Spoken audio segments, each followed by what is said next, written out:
All right, how not to be a victim of your problems. You hear people say all the time nowadays, don't be a victim, don't have a victim mindset. And I will say one thing that we should be cautious of with that is people will typically utilize that saying as a way to diminish your suffering or to diminish what it is that you are going through. But if you are being justice oriented, if you are being honest and speaking to your actual experience, then I don't believe that you are being a victim. I don't believe that you are complaining. You're actually doing something noble and you're doing something that takes strength. But when it comes to making sure from our perspective that we're not being victimized by the things that we're dealing with, our circumstances, our challenges, the best way to look at it is to understand, what can I learn from this experience? What can I learn from this problem? And when we start to look at our challenges in life this way, then we could avoid being a victim and start building an understanding on how we can use this experience to be a better person.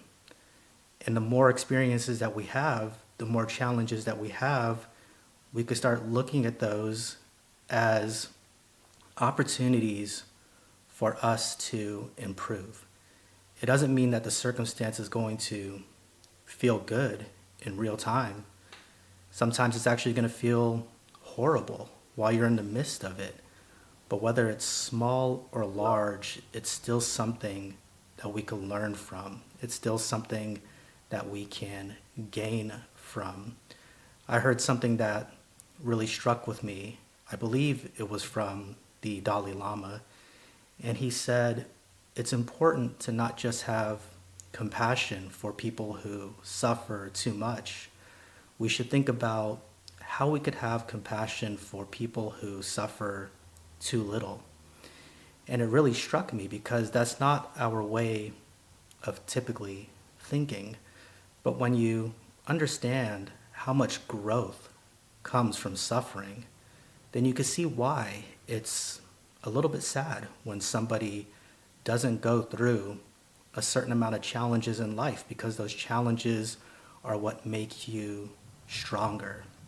We see that example of the stereotypical suburban wino who is shown drinking wine all day, laying on the couch, popping pills, because she hasn't figured out a direction.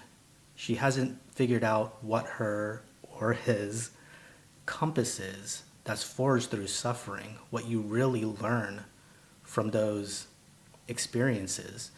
And that applies to us as well. So just remember, in every obstacle that we face, there's a little seed that's planted there. And that little seed is the opportunity for growth. And if we know it's there, then we're going to be able to water it and have that turn into part of our internal way of being. But if you're not aware that it's there, the only thing you're going to see is the problem. The only thing you're going to see is what somebody's doing to you, what society is doing to you. And from that perspective, it's very easy to get drowned in it, to become what people may throw at you as a victim. So remember that, and it's a great way to avoid that victim mindset as it pertains to your problems. That's all I got for this one. Thank you for watching, and I'll talk to you in the next video.